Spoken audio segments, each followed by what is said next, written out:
there's one legislative effort in the Parliament of Canada that the pro-lifers browbeat abolitionists with, and that is the Bill C-43. Unless the abortion is induced by or under the direction of a medical practitioner who is of the opinion that if the abortion were not induced, the health or life of the female person would likely be threatened. And then it defines what health means, which means physical, mental, or psychological health. And it also defines what medical practitioner means. Medical practitioner is a person who is entitled to practice medicine under the laws of that province. So even a chiropractor can offer you an abortion, essentially. And then notice at the end it says, is guilty of an indictable offense and liable to imprisonment for a term not exceeding 2 years. So the punishment for the entire thing was just 2 years of prison. That's it. Now, this is the bill, again, like I said, that the pro-life establishment here browbeats abolitionists by saying, oh, if this was passed, everything would have been better. For the love of God, I call upon CCBR, the Canadian Centre for Bioethics Reform, and the Association for Reformed Political Action, ARPA. Please stop dividing churches and leading the little ones astray. You already know what God wants you to do. And to the ministers I say, once you adopt such supposedly wise schemes of men and start experimenting with the definition of humanity of Christ in the womb, there will be no end to divisions in your midst. Do not accuse the abolitionists of division. Accuse the pro-lifers. The voice is strong as thunder will be heard across the land, calling to the people now to save our neighbor man. Peace, oh peace, they are at peace with murder on their watch. The voice is strong as thunder will be felt across the land.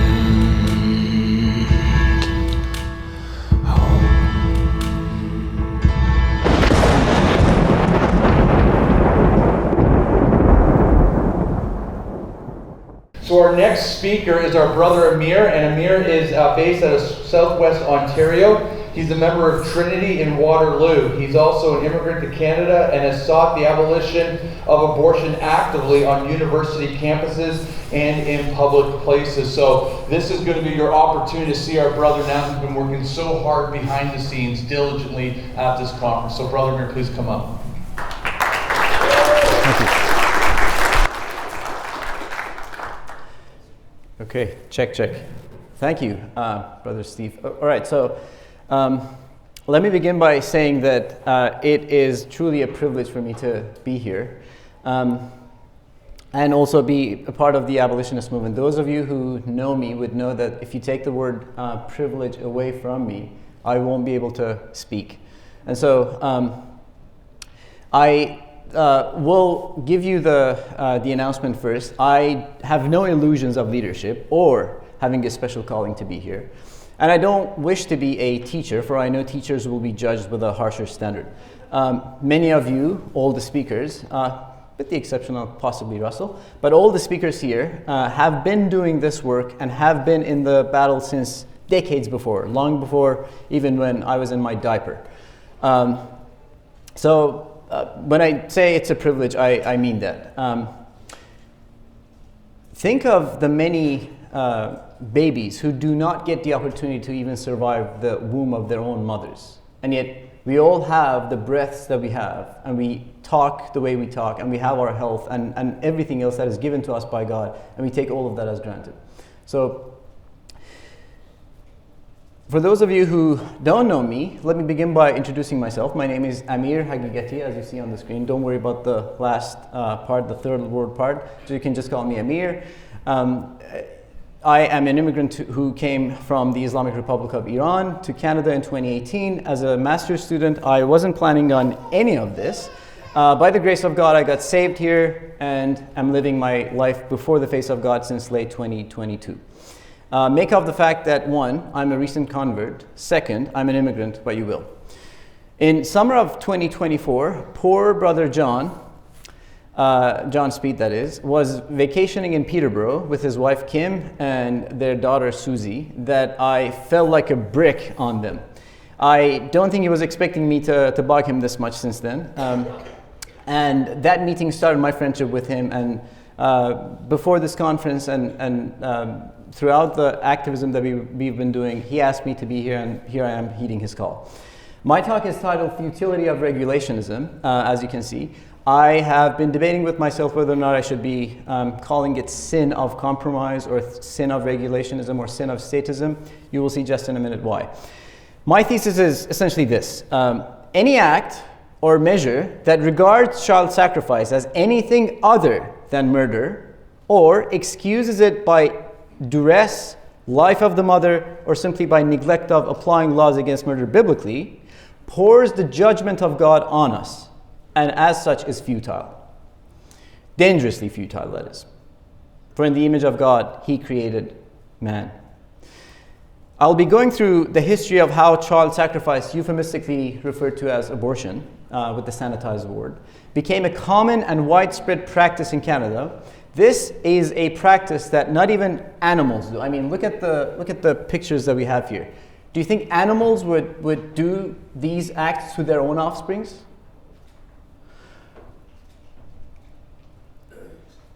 So, yet again, we, and I include myself in this, not only do this, but give hearty approval to those who do such things in the form of apathy. Now, we are indebted to Miss Myra, the talented artist, for all of the slick designs that you see on the screens, some of them, I mean, and also the main designs for this conference. The official registered number for annual number of surgical abortion procedures within Canada indicates that we sacrifice roughly 100,000 children per year. This statistic does not take into account the numerous number of babies and image bearers of God who get desecrated through Plan B pills, medication abortion, or the reduced or imprisoned image bearers in cryogenic freezers through IVF. From the prairies to the mountains to the coast to the plains, this land is drenched in the blood of the preborn. So this, you might have seen this before, this is the Canadian coat of arms.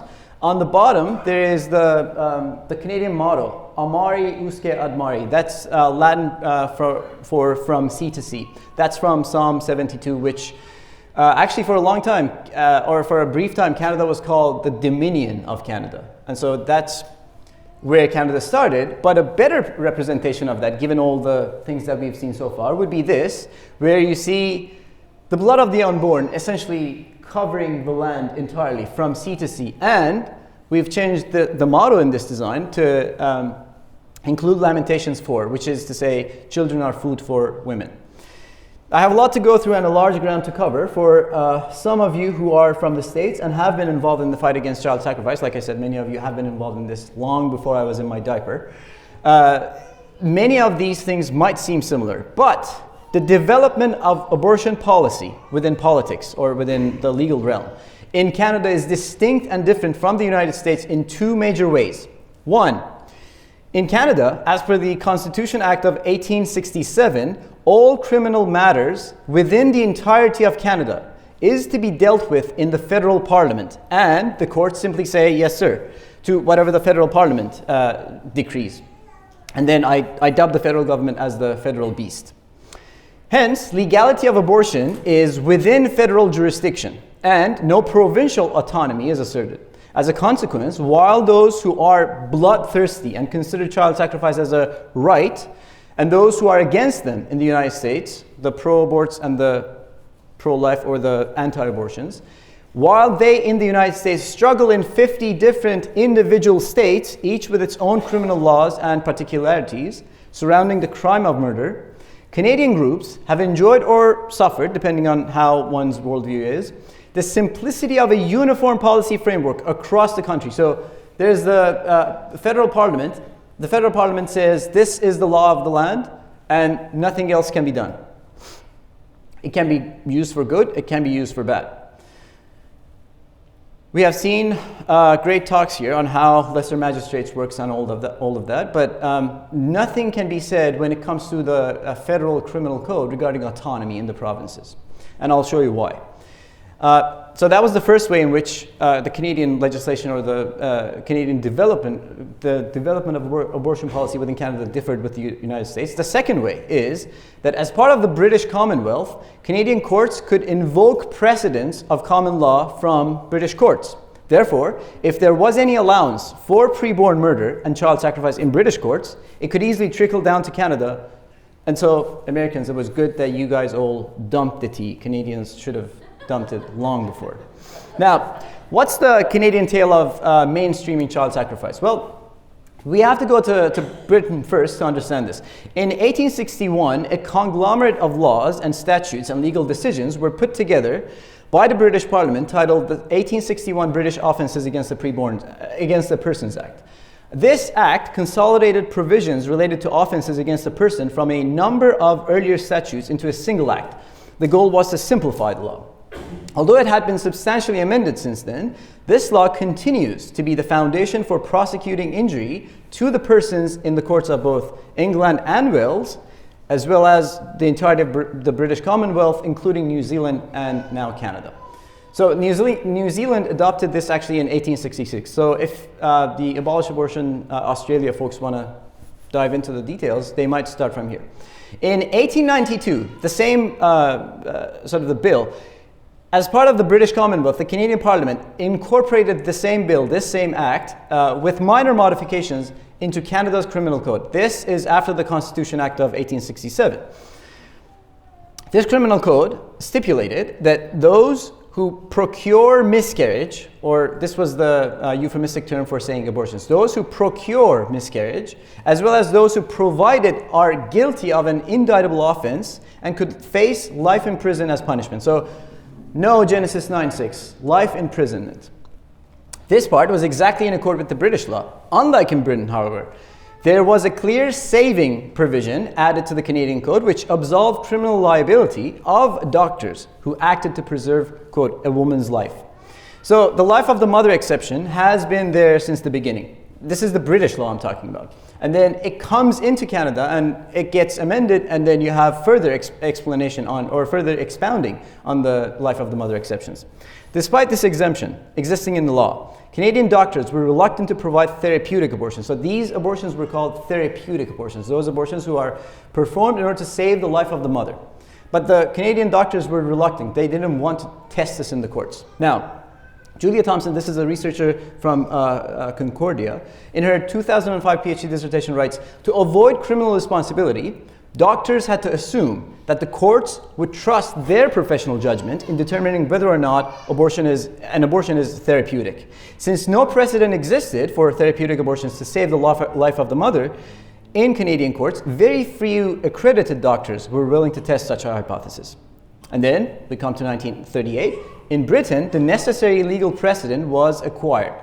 So this is, what you see on the screen is section 58 of the original law in Britain. It says, in short, I'll just read a portion of it. Whosoever, this is the law in Britain, and which God adopted here. Whosoever with intent to procure the miscarriage of any woman, whether she be or be not with child, shall unlawfully administer to her, or cause to be taken by her any poison or other noxious thing, or shall unlawfully use any instrument or other means whatsoever with the like intent, shall be guilty of felony, and being convicted thereof shall be liable at the discretion of the court to be kept in penal servitude for life or for any term not less than 3 years. So I just want to draw your attention to this.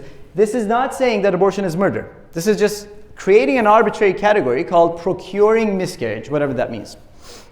So in 1938, there was a Dr. Alec Bourne, who was a proponent of abortion in the cases of rape.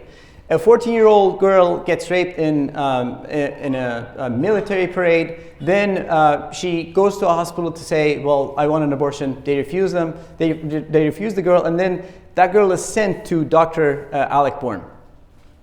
On April 27, 1938, a 14-year-old girl had been raped by a group of Royal Guardsmen at the annual House Guards parade near Westminster, central London. In May, the raped girl went to St. Thomas Hospital. She was refused, and then someone there referred her to the doctor that I was just talking about. You see his face on the screen. Bourne saw the girl and her mother on May 31st of that year.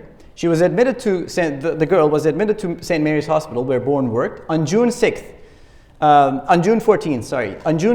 Bourne openly performed a surgical abortion procedure and afterwards and murdered the child who was conceived through rape. And then Bourne did this before conducting the procedure, informing the authorities, and then afterwards getting there and saying, "Come now, arrest me." This is such a British way to do it. So he was charged under Section 58 of the Offences Against the Person Act of 1867 of an unlawful abortion, not of murder, but of an unlawful abortion. When he was charged, he appealed the charge and challenged the law in the court of law. This case is known as Rex v. Bourne, or the King versus Alec Bourne, or the Bourne judgment. This was a British law landmark court case in 1938. The judge directed the jury towards the concept that situations arise where, this is a quote, I'm quoting from the decision, situations arise when abortion might protect the health of the mother, end quote. Bourne was acquitted of performing the abortion procedure unlawfully, and this judicial judgment was the precedence for several subsequent abortion cases and the Abortion Act of 1967, which was enacted in the UK. So here's Alec Bourne coming out of the courtroom during that process. In this landmark decision, the British court determined that abortion was possible if the pregnancy threatened the life or health, even mental health, of the pregnant woman. This precedent provided for the existence of legal abortions, even when threat to life or life of the mother was deemed indirect. In England, Wales, Ireland, Canada, New Zealand, and the rest of the British Commonwealth, this is the law. So this was a court precedent that was set. In years that followed, and under this new regime, getting a legal abortion meant that the courts accept the doctor's professional opinion to obtain an abortion. And then a woman had to convince her doctor that it was necessary for her health to get the abortion, maybe even mental health. Once this preliminary approval was given by the doctor, most doctors consulted then their colleagues and just wanted to avoid trouble as much as they could. This very exploit and this standard of practice was exactly what enabled Henry Morgentaler to flourish in the late 60s here. Now, there's a lot of discussion that I can make regarding the number of abortions that had happened before or during the glory days, what many would call, of Canada. It would just suffice to say that a study of British Columbia abortions mentioned that the attorney, so this is a quote from that study. This is a study done in British Columbia in roughly from 1920s all the way to 1960s. This is what the study says. The Attorney General's records that are accessible indicate that the vast majority of abortion cases that were brought to the attention of the Attorney General were pursued only because they involved the death of a woman, as you can see on the figure. So the highlighted ones, or the ones that you see in dark, those are the abortion death cases. Those that you see in white, those are all of the abortion cases that were reported. These records make it abundantly clear, continuing from the study, make it abundantly clear that though abortions and attempted abortions were criminal acts, the higher levels of the judiciary only pursued prosecutions when a woman's death or serious complications ensued. Between 1930 and 1939, as many as 36 out of 39 abortion cases annually were drawn to the attention of the Attorney General in British Columbia. And then there's a long list of abortions being happening in Canadian society. So this is to say that child sacrifice has been a recurring phenomenon within Canadian society.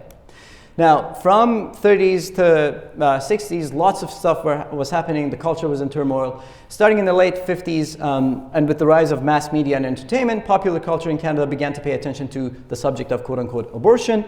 In 59, the Chatelaine magazine, a woman's magazine, published the article titled, "Should Canada change its abortion law?" So I don't know if you can see it, but there's the article in the corner. And notice how casual it is. On the side, it says, "Be sociable, have a Pepsi."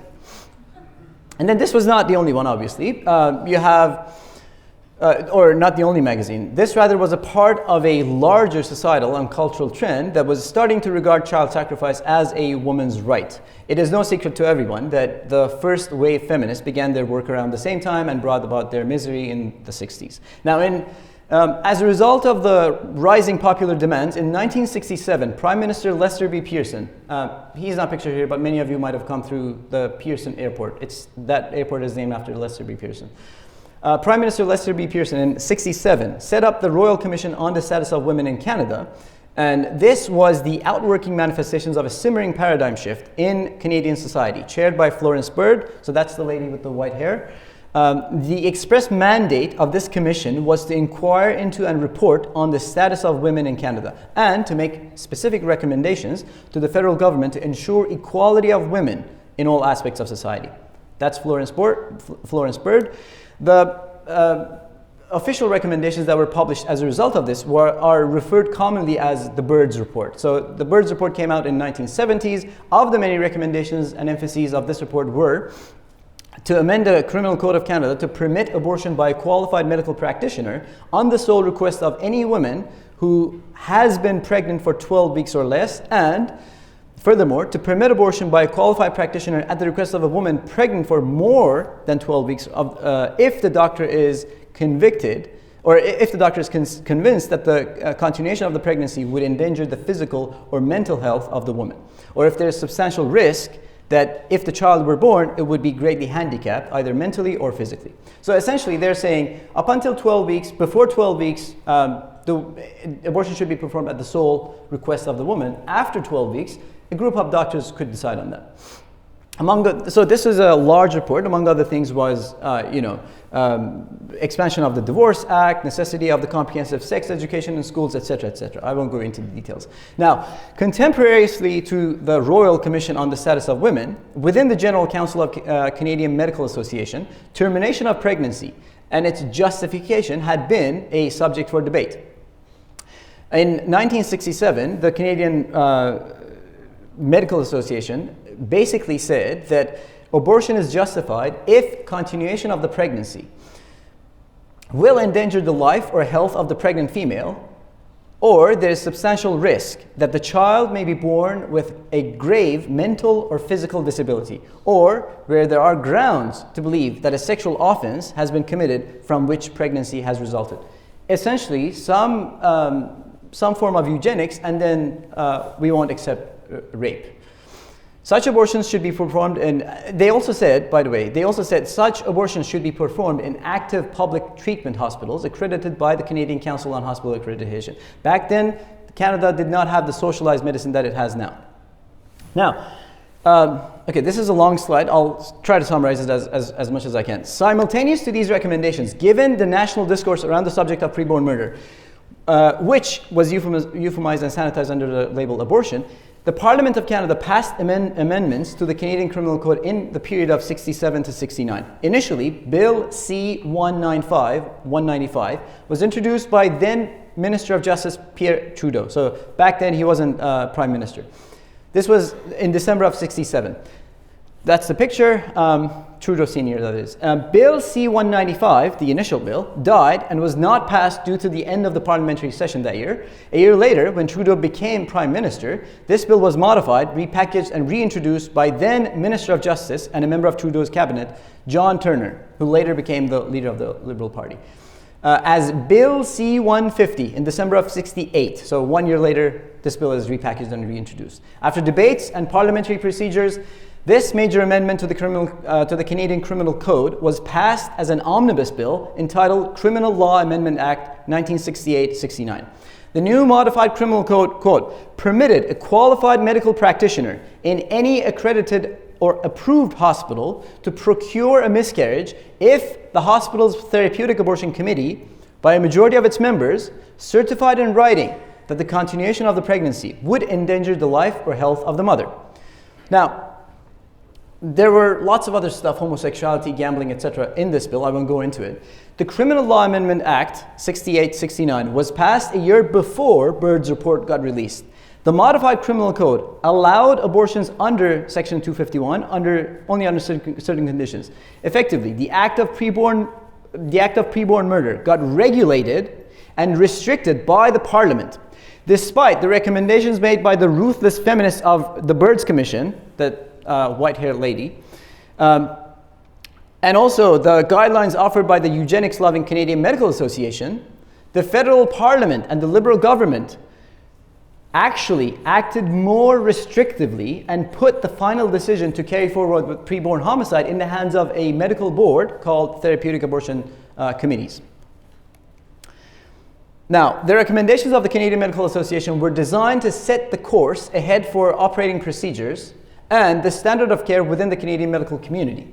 Such procedures were dubbed as therapeutic abortions. As a result of this new guideline, accredited hospital administrators began forming therapeutic abortion committees, or TACs for short, to triage and decide on requests for preborn murder within their facilities. Under this new medical regime, women who wanted to murder their preborn children would have to first declare that decision to their general practitioners, so family doctors. Then the GP or general practitioner would present that case or that request to the nearest TAC, to the nearest therapeutic abortion committee. And the TAC then would be responsible for carrying that decision forward. In 1971, so this is interesting. In 1971, 2 years after passing the law or amending the criminal code, and even though only 450 out of the 948 hospitals, this is not socialized medicine, were accredited, and not all TACs, not all therapeutic abortion committees on accredited hospitals were granting requests for abortions, the recorded number of abortions annually per year was 30,000 abortions within Canadian hospitals. In today's pro-life movement and conservative circles, such a quote-unquote strict condition for abortions would be viewed as desirable. Then we bring the discussion to our hero, Henry Morgentaler, hero in scare quotes. This is a long one as well, bear with me. A Polish Holocaust survivor by the name of Henry Morgentaler immigrated to Montreal in 1950. Morgentaler enrolled at the medicine program at University of Montreal, and in 1953 he graduated. After becoming a Canadian citizen, he began his general practice in family medicine in Montreal. That's him right there. Morgentaler was sympathetic to women requesting abortions from him. Initially, he would reject those because of the legality issues, but then in 1960s, he began to perform abortions and aid and abet women in their desire to murder their unborn babies. Morgentaler was among the very first in the world, so Canadians, you can maybe be proud of this. Morgentaler was among the very first in the world to creatively pioneer the use of vacuum aspiration under local anesthetic to perform abortions. This vacuum aspiration was regarded as safer and less invasive than the dilation and curettage method.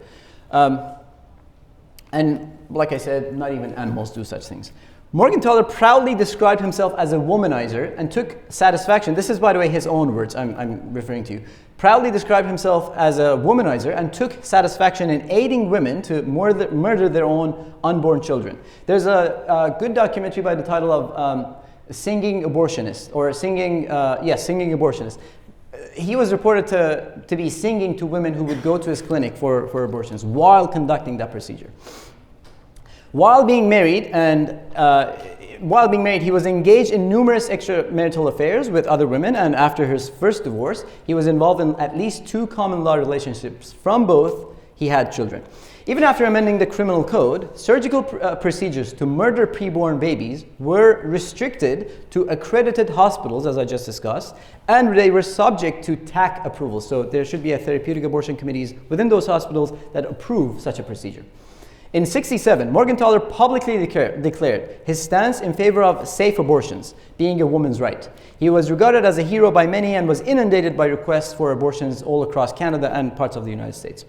In 1968, due to the numerous requests he was getting for abortions, he left his family practice of medicine, and in 1969, in pursuit of taking abortions outside of hospitals, he opened his first abortion clinic in Montreal, which was the first ever public clinic or private clinic within Montreal, or within Canada altogether. The abortions he provided were illegal according to the amended criminal code, not because they were considered murder, but because they were not done inside hospitals and they were not subject to TAC approvals.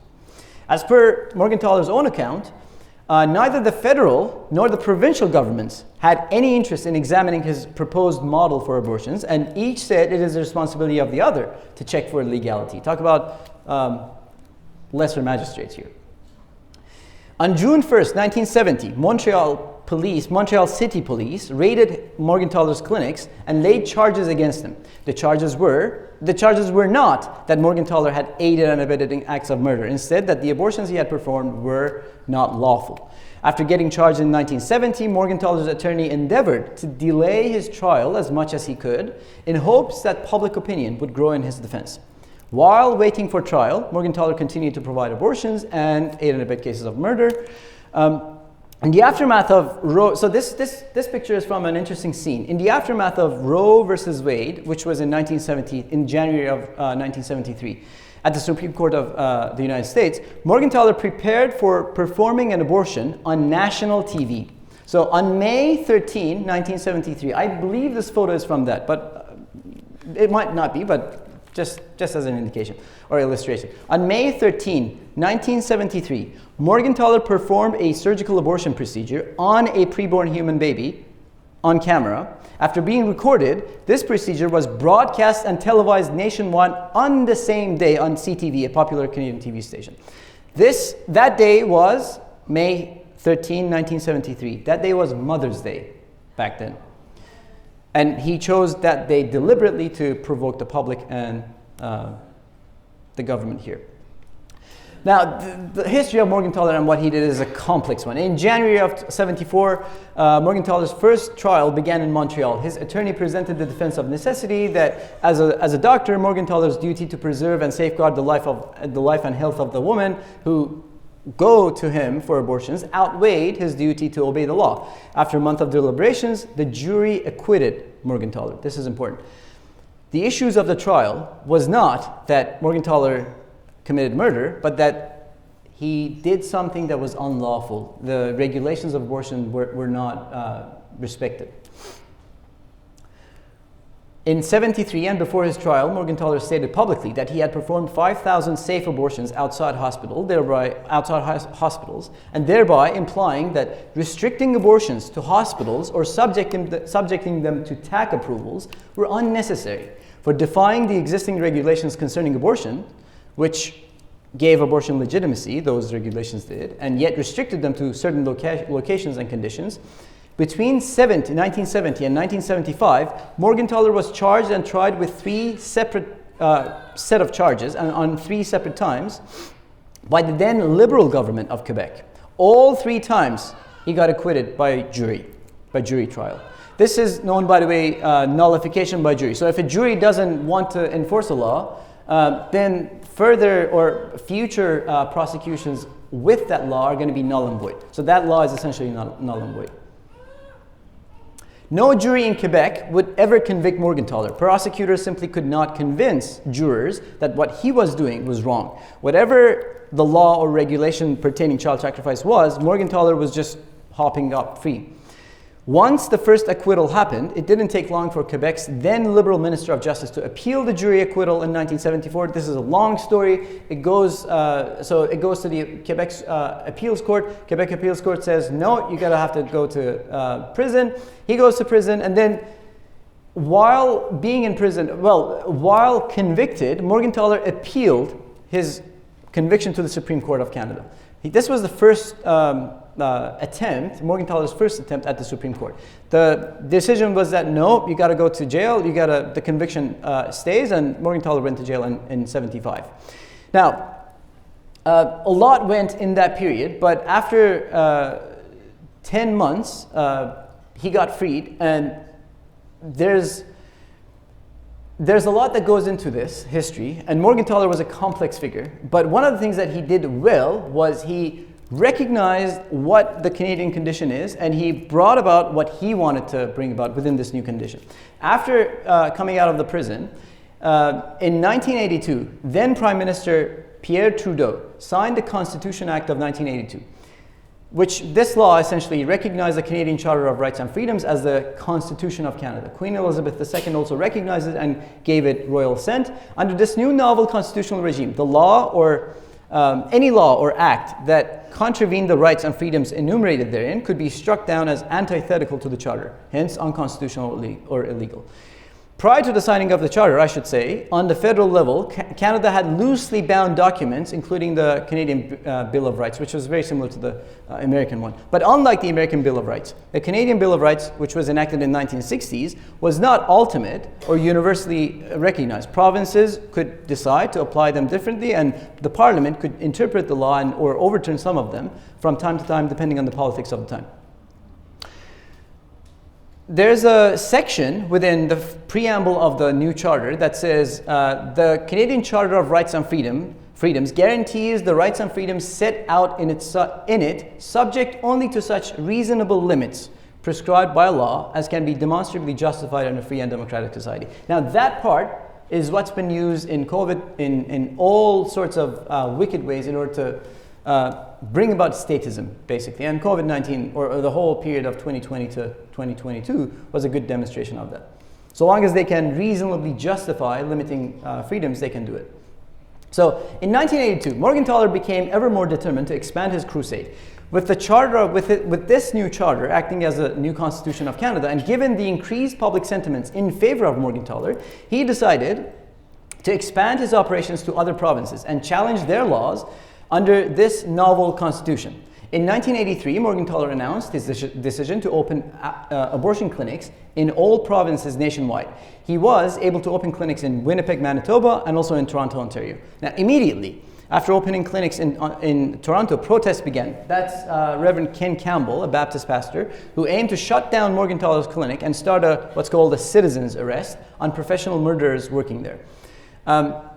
Shortly after, in July of '83, Toronto police raided Morgentaler's newly opened clinic, and Morgentaler and his two colleagues in that clinic were charged with providing illegal miscarriages. Again, the same scenario that went on in Quebec was going on in Ontario. Then, Reverend Ken Campbell again led the charge to arrest Morgentaler. There's a section in Canadian law that says citizen's arrest is, in Canada, citizen's arrest allows private individuals to detain someone suspected of a criminal offense. So Reverend Ken Campbell wanted to do that, but he failed ultimately. In '85, Ontario's Attorney General appealed the acquittal. Again, Morgentaler was acquitted by jury here. Ontario's Attorney General appealed the acquittal. Then Ontario Court of Appeals set aside the verdict and ordered a new trial. Despite the ongoing legal battle, Morgentaler's clinic continued operations within that turmoil. And then at the same time, there were attacks on Winnipeg, in the Winnipeg clinic. I won't go into the details, but similar to his experience in Quebec, Morgentaler appealed the denial of his acquittal in Toronto to the Supreme Court of Canada. While his first appeal was rejected at the Supreme Court and his conviction was upheld and he went to prison for it, this time the basis of his challenge to the law was aided by his contribution, by the contribution of Pierre Trudeau, his former colleague in the Humanist Fellowship of Montreal. And that was the charter in 1982. In October of 1985, on the basis that Ontario's laws and regulations on abortion are unconstitutional, Morgentaler launched his appeal to the Supreme Court. His argument was that the regulation in Section 251 of the Criminal Code denied women the right to life, liberty, and security of persons, and were antithetical to the Charter as such. In October of '86, the case was heard at the Supreme Court over multiple days, and 2 years later, on January of '88, the ruling was issued. The court ruled 5-2 that Sections 251 of the Criminal Code, and in specific, the section related to therapeutic abortion committees set by the same section, violated Section 7 of the Charter, which is right to life, security of person, and could not be preserved under Section 1, or the preamble that I just showed you, reasonable limits.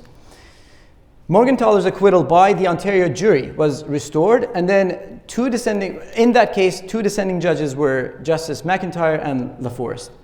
This court case is known as Rex v. Morgentaler 88, and it struck down the part of the criminal code that only regulated abortion. And since then, there has been no law or no regulation in Ontario or in Canada. Morgentaler wrote this later in his memoir. Imagine, single-handedly almost, I abolished a restrictive cruel, barbarous law which caused so much suffering to women across Canada. Despite the 88 ruling from Canada's highest court, Canadian law still implicitly recognized the fetus as a human being. What changed in 88 was that a woman's right to autonomy took precedence and priority over a preborn baby. And the security of person for the preborn baby was never even recognized. Instead of defying such acts, instead of saying, no, the Supreme Court does not have authority to give a decision on this, people just followed it. There were two laws, two court cases. I'll just give you the brief synopsis of it. These two court cases that you see on the screen, these two abolished any possibility of legal litigation here in Canada for preborn murder. Basically, these were the nails in the coffins of anti-abortion activists. Now, I'll probably skip these. Then comes 1988, right after the decision, the progressive conservative government, Brian Mulroney was in charge, and they now said, well, we're the government, we're in parliament, so this decision coming forward, we have to act. In spring of 88, and in the immediate aftermath of the January decision, Mulroney's justice minister pledged that the federal government would introduce regulations on access to abortions.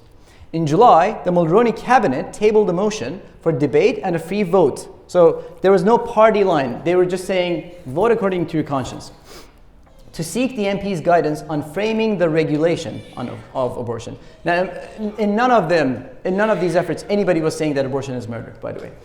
The research branch of the Library of the Parliament mentions the following about this motion. During the subsequent stages of pregnancy, an abortion would have been lawful only if certain further conditions were satisfied, including the finding of two physicians that the continuation of the pregnancy would or would have been likely to endanger the woman's life or seriously endanger her health. And then what constitutes the earlier and subsequent stages were just unknown. This was an attempt at regulating abortions akin to the pre-1988 regime. Debate on the motion ensued, and then the vote was failed, basically, or the motion failed. In the wake of these inconclusive votes, and when asked several times by the reporters, the Justice Minister then refused to answer whether or not the government has further plans on kickstarting another parliamentary effort to regulate abortions. Now, there's one legislative effort in the Parliament of Canada that the pro-lifers browbeat abolitionists with, and that is the Bill C-43. So Mulroney's government, after that failed motion, introduced a bill. This was a well-negotiated and well-thought-through bill, and that was Bill C-43. So I'll just quickly read the portions that are related. This is what the bill says. Unless the abortion is induced, so it's a bit tiny, but I'll just quickly give you the synopsis of it. The bill says, unless the abortion is induced by or under the direction of a medical practitioner who is of the opinion that if abortion were not induced, the health or life of the female person would likely be threatened. And then it defines what health means, which means physical, mental, or psychological health. And it also defines what medical practitioner means. Medical practitioner is a person who is entitled to practice medicine under the laws of that province. So even a chiropractor can offer you an abortion, essentially. And then notice at the end it says, in the part where it says about punishment, it says, is guilty of an indictable offense and liable to imprisonment for a term not exceeding 2 years. So the punishment for the entire thing was just 2 years of prison. That's it. Now, this is the bill, again, like I said, that the pro-life establishment here browbeats abolitionists by saying, oh, if this was passed, everything would have been better. There's a lot that I can go through. I'll just quickly skip. There's another effort done by Morgentaler in 1989. So that was 88. In 1989, Morgentaler announced that he wants to open abortion clinics in the province of Nova Scotia. In response, the provincial government passed the Medical Services Act 1989 with the justification that the province of Nova Scotia wanted to combat privatization of healthcare. So Morgentaler says, I'm going to go to Nova Scotia to open up a clinic. They say, well, how about we say we want to combat social or privatization of healthcare, and then we will stop you from coming to our province. So they actually acted on this. And they enacted a regulation saying, no private clinics are allowed. Despite the Nova Scotia law outlawing private clinics and instituting fines for up to $50,000 for such activities, Morgentaler opened his first clinic there and announced that he had performed abortions in 1989 in Nova Scotia. The government of Nova Scotia laid charges against him and sought an injunction from the Supreme Court to prevent Morgentaler's operations. In response, Morgentaler again, for the third time, took his case to the Supreme Court and challenged the regulations against his operations in Nova Scotia and the province's injunction. Having accepted Morgentaler's case 2 times already, the Supreme Court granted the hearing of the injunction and accepted the case, but limited itself to the issue of federalism and jurisdiction. The court's ruling was that the province's regulation counted as criminal law, and as such, these regulations must be exclusively assigned to the Federal Parliament of Canada and not provincial legislatures. And that was according to the Constitution Act of 1867. The court ruling is known as R.V. Morgentaler 1993. The part of the regulation that pertained to fines were nullified by the courts, and then Morgentaler was allowed to continue his operations. The Wikipedia entry on this summarizes it best. I'll just read you a synopsis of it again. This raised the question, this court case raises the question of whether the provincial government's true motives for enacting the legislation was not to regulate hospitals or medicine, but to limit what it saw as the, quote, socially undesirable conduct of abortion. And then at the end it says, the court then quoted Nova Scotia's Hansard, which reinforced the notion that the provincial government saw Morgentaler's clinic as a, quote, public evil which should be eliminated, and as a result minimized the argument about the law, that the law had been meant to combat privatization. So essentially, Nova Scotia lost asserting its sovereignty and nullification of a federal law at the Supreme Court because its case was built on a lie. Even if its main motives were to be regarded with seriousness in the court, its compromised de facto recognition of inside hospital abortions within its own regulation would have not gained the province any favor in the eyes of the Supreme Court. So there has been lots of history since then up until now. Essentially, there have been 47, if I am not mistaken, motions and bills presented in the Parliament. None have passed. On December 17, 2021, the Canadian Parliament passed Bill C-3 into the law. In January of 2022, Prime Minister Justin Trudeau, this is Trudeau Jr. obviously, triumphantly announced the passage of Bill C-3. With this bill, the criminal code has been amended once again to recognize any activity deemed improper outside of clinics or medical facilities as federally recognized criminal acts. So if you go outside abortion clinics or places that provide the pills, etc., you can be charged with a criminal offense here. Now, there's a lot that I can say about the past election, but during the 2025 Canadian general election in April, the opposition leader Pierre Poilievre and the incumbent Prime Minister Justin Trudeau both held to a position that essentially was saying a woman's right to choose is not negotiable. Only 3 weeks before the election, at a press conference in St. Catharines, this is what Pierre Poilievre said or responded in a press conference. I can guarantee you there will be no laws restricting abortion passed when I'm Prime Minister. For 20 years, the policy of the Conservative Party has been that there will be no restrictions brought in on a woman's right to choose. It's been in our policy and platform since it was adopted by our party members in the year 2004. So this is a 21-year policy adopted by our members and upheld at all of our subsequent conventions. So there will be no laws or other restrictions imposed on a woman's right to decide to do with her body as she wishes. And that is something that I am guaranteeing to you and to all Canadians. Now, there's a lot that can be said as to when and how the Conservative Party went awry, but suffice it to say that you have contenders now. So you have the CPC, or you have the PPC, the People's Party of Canada, and then you have the CHP. Our own Matthew Grove ran as a CHP candidate, Christian Heritage Party. Now, so among these two parties, PPC and CHP, while more than 95% of abortions happen in the first trimester, the PPC's platform vowed a confused and compromised action to bring Canada in line with the laws of other civilized countries where abortion is gradually restricted after the first trimester, so up until the first trimester is okay, and late-term abortions are prohibited except in exceptional circumstances. By that they mean rape, obviously. The CHP platform did not hold unequal weights and measures and vowed to treat all human beings as equal, regardless of size or stage of development. It reads, I'll just give you one sentence of it. The CHP will move to have the definition of everyone clarified in the Charter of Rights and Freedoms to include the preborn. Once this protection is enforced, any person who performs or assists in an abortion or arranges for a woman to have an abortion would be charged with a criminal offense. Now, there's a lot that can be said about the politics, about the history. There are a lot of violent attacks on abortion clinics, on abortion providers.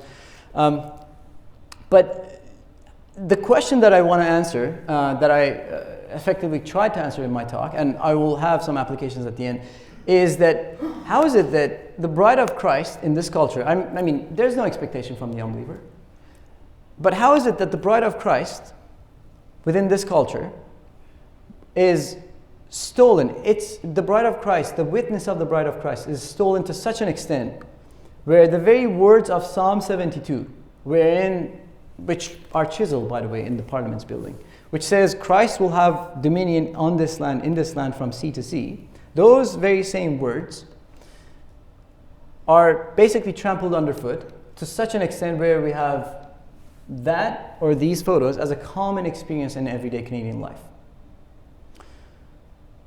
Having considered the aforementioned question, it is worth noting that the preborn murder was not considered or treated seriously as murder. Rather, we had just the man-made, arbitrary category of procuring miscarriages for abortions. So preborn murder was not considered or treated seriously as murder in the law prior to the 60s, and even after, or amending the criminal code by the Canadian Federal Parliament in 1969, and even after that, abandoning altogether in 1988 after the Morgenthaler decision. In none of those, there were any allusion to, hey, this act is murder. We're killing another human being. No, it was just a man-made regulation. It was just it was a regulationist act. All of those acts were. Now, I can go on and on and on and on, but in all of this, we should remember that the very words of Philippians 2, which says, talking about Christ, although existing in the form of God, he did not regard equality with God a thing to be grasped, but emptied himself by taking the form of a human, by taking the form of a slave, by being made in the likeness of men, being found in appearance as a man. He humbled himself by becoming obedient to the point of death, even death on a cross. This is the God of the Christian. This is the God who entered into his own creation for the sake of his people. And yet, what do? This God becomes a human being since the moment of fertilization, since the moment of a single-celled embryo. And yet we say, yeah, that, I will destroy that to get my own lusts satisfied. The entirety of the Christian life is the pursuit of justice. You and I are criminals against God, this God, because we have broken God's law. Either your crime and your sin will be dealt with on the cross of Christ, or it will be dealt with on you. Even this evangelism that we did in the morning, what were we saying? We were saying that we should pursue justice, and you should believe in Christ. Why? Because we want to pursue justice. Even the evangelism is an act of justice. Why? Or seeking justice. Because we seek the justice of God. We are saying, you should repent and you should believe in the gospel of Christ. Why? So that the justice of God will be done on the cross of Christ. And so if you don't believe in this, and Pastor Kranz masterfully spoke about this, and Pastor Kelly as well. If you don't believe in this, you cannot be an aroma of life, from life to life. I should mention a few words about seeking justice. Seeking justice, apart from immediatism, is anything but seeking justice. Immediatism which is a core tenet of abolitionism, which basically says justice in total and full, now without any compromise, essentially. Immediatism is not overnightism. Immediatism is not regulationism. Immediatism is not statism. We do not say we need a new law. We do not say we have to come up with an arbitrary category. We say this is murder, and it ought to be treated as murder. Now, the entirety of what I'm going to read is from Sam Jones, the abolitionist pastor that some of you might know. When the terms incrementalism and immediatism are used in debates about abolition, people often assume they describe a matter of timing. Incrementalism sounds like slow and steady, while immediatism sounds like instant results. That framing misses the point entirely. The difference is not linear time, but teleological aim, or what the goal is. The nature of immediatism is that immediatism does not claim that a great evil will vanish overnight. Immediatism is not overnightism. It does not deny the reality of decades-long, even maybe centuries-long struggle, political resistance, cultural inertia. What it insists on is this: justice is always binding and therefore must always be demanded in full. Now, think about this. Is the role of your civil magistrates, is the role of the government to enact tax policy, to regulate the economy, to provide housing, to provide health care? Or is it to pursue justice? Or is it to be the sword of justice? How is it that we expect from our government, taxes should be lowered, or so much housing should be provided or not provided, etc., and yet we fail to demand justice? How is that? Incrementalism, by contrast, an immediatist posture says that this is wrong and it must end, not tomorrow, not in stages, but now. That demand may take decades, centuries to achieve in practice, but the goal never changes. The demand never wavers. Incrementalism, by contrast, does more than recognize time. It alters the end itself, the goal itself. Instead of declaring that abortion or chattel slavery or any other injustice that you can think of is inherently and totally wrong, it proposes partial goals, steps that may even entrench injustice itself under the guise of progress. Where immediatism marches towards a fixed telos, incrementalism says and redefines the destination in order to appear more achievable. So it goes awry, basically. In our day, immediatism is too often caricatured as overnightism, as I stated, or all or nothingism. The naive idea that sweeping change happens instantly, or that God is obligated to bless sin or compromise. But that is not the claim of immediatism. The claim is that if we do not repent and do not demand justice and total abolition and nothing but justice, we will never achieve anything and God will never bless anything. Incrementalism tells us to accept compromise as progress. Immediatism tells us to reject compromise as betrayal. The choice then is not between speed and patience, but between faithfulness and drift. Every 4 years or so, depending on where you are, people are called to go to the polls and to vote for politicians that neither the people voting for nor the people working for it believe in. The game of boogeyman politics and lesser of two evils is played to justify one side, because the other side is so evil that we have to just go along with this. And this game is paused after every election until the next one comes out. I think the best conceptualization of this is written by William Lloyd Garrison, the 19th century abolitionist. So I'll quickly read through this. I speak not as a partisan or an opponent of any man or measures when I say that our politics are rotten to the core. We boast of our freedom. We go shackled to the polls year after year by tens and hundreds and thousands. We talk of free agency, who are the various machines, the merest automata in the hands of unprincipled jugglers. We parade of integrity and virtue and independence, who sell our birthright for office, and who 9 times in 10 do not get Esau's bargain. No, not even a mess of pottage. Is it republicanism to say that the majority can do no wrong? Then I'm not a Republican. Is it aristocracy to say that the people sometimes shamefully abuse their high trust? Then I'm not an aristocrat. Rely upon it. The Republic does not bear a charmed life. Our prescriptions, administered through the medium of the ballot box, the mouth of the political body, may kill or cure, according to the nature of the disease, and our wisdom in applying the remedy. It is possible that a people may bear the title of free men who execute the work of slaves.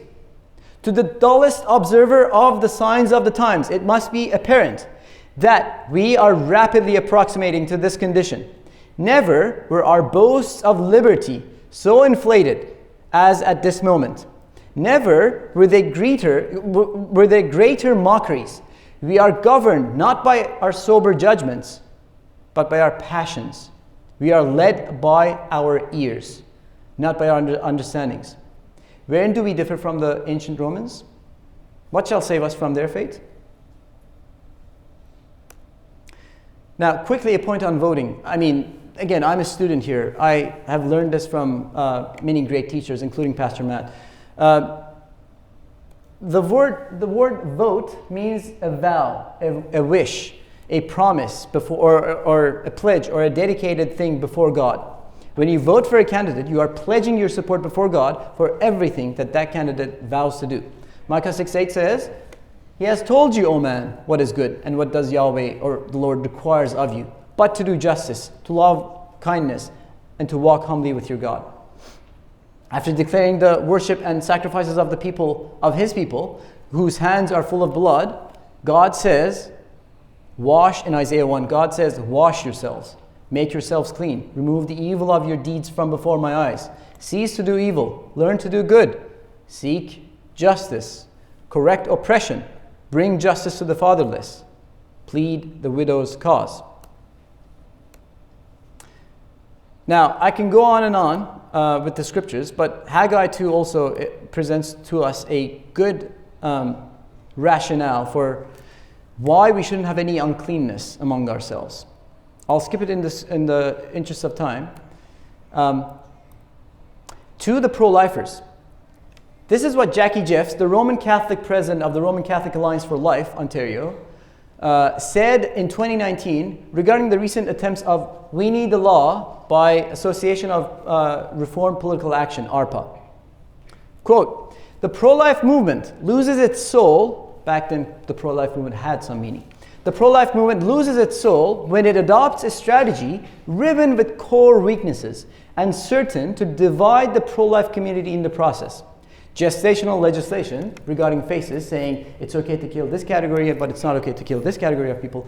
Gestational legislation has proved to be counterproductive everywhere it has been tried, neither saving lives nor moving the debate forward in any meaningful way. Yet some people persist in trying it anew. For the love of God, I call upon CCBR, the Canadian Centre for Bioethics Reform, and the Association for Reformed Political Action, ARPA. Please stop dividing churches and leading the little ones astray. You already know what God wants you to do. And to the ministers I say, once you adopt such supposedly wise schemes of men and start experimenting with the definition of humanity of Christ in the womb, not in doctrine but in praxis, there will be no end to divisions in your midst. Do not accuse the abolitionists of division. Accuse the pro-lifers. Abolition comes as a result of repentance. Course correction will not bear the fruit of abolition, which is repentance. Do not trust those who simply cling on to course correction or claim the title abolitionist without repentance. Abolitionism is hard. Seeking justice is hard. One more quote and I'll be done. Two more quotes actually. So this is from William Wilberforce. This best captures the moving of the goalposts and compromises. Let me most seriously urge, quote from William Wilberforce. This is at the end of the 20 years campaign to abolish slave trade. Let me most seriously urge on the conscientious deliberations of those who by their fatal proposal of gradual instead of immediate abolition dashed the cup of happiness from the lips of the wretched African, at the very moment when at last he appeared likely to taste it, and who thus proved in fact the most efficient supporters of the slave trade.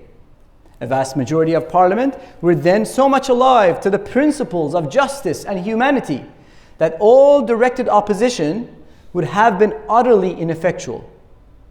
But this kind of half measure, this moving of the goalpost, this kind of half measure, however unintentionally, exactly answered the purpose of our enemies by giving time for the zeal of men to cool and providing an expedient by which, aided by a little of that self-deception, which we are all apt to practice on ourselves on suitable occasions, they might feel the complacencies arising from an act of justice and humanity without paying the price or making the sacrifice which those principles required. Seeking justice is not hard, it is not easy. You have to make sacrifices. Let me be forgiven if I speak strongly where I feel so very deeply. It is not only because the gradual abolitionists have been, in fact, the only real stay of that system of wickedness and cruelty which we wish to abolish, though that assertion is unquestionably true, but it is trying beyond expression that they should be the real maintainers of the slave trade. I'll restate my thesis. Any act or measure that regards child sacrifice as anything other than murder, or excuses it by duress, life of the mother, or simply by neglect of applying laws against murder, biblically pours the judgment of God on us. For in the image of God created he man. Final quote. Be the abolitionist that the world needs, not the abolitionist that the world wants. Let me ask you a question. You call yourself a Christian. Very well. I call myself a Christian. Let's say child sacrifice, this whole wicked act that we're talking about, is abolished tomorrow. Let's say the Holocaust is stopped. Will anything in your life change? Will anything in the life of your fellow church congregants change? Will anything in the life of your pastor change? Another question. Do you love your preborn neighbor as yourself? If you die today, supposing you have children, if you die today, how would you want your children to be treated later on? Final quote, William Lloyd Garrison. In his 1831 pamphlet, and I know I've gone beyond time, I'll be finishing it here. William Lloyd Garrison, in his 1831 pamphlet titled To the Public, wrote, and this is my final plea to the public here, I am aware that many object to the severity of my language, but is there not cause for severity? I will be as harsh as truth and as uncompromising as justice on this subject. Was he talking about slavery or was he talking about abolition of abortion? On this subject, I do not wish to think or to speak or to write with moderation. No. Tell a man whose house is on fire to give a moderate alarm. Tell him to moderately rescue his wife from the hands of the ravisher. Tell the mother to gradually extricate her babe from the fire into which it has fallen. But urge me not to use moderation in a cause like the present. I am in earnest. I will not equivocate. I will not excuse. I will not retreat a single inch, and I will be heard. The apathy of the people is enough to make every statue leap from its pedestal and to hasten the resurrection of the dead. Love God with all your heart, soul, and mind, and love your neighbor as yourself. Go and abolish sin and death in the power of Jesus Christ. Thank you.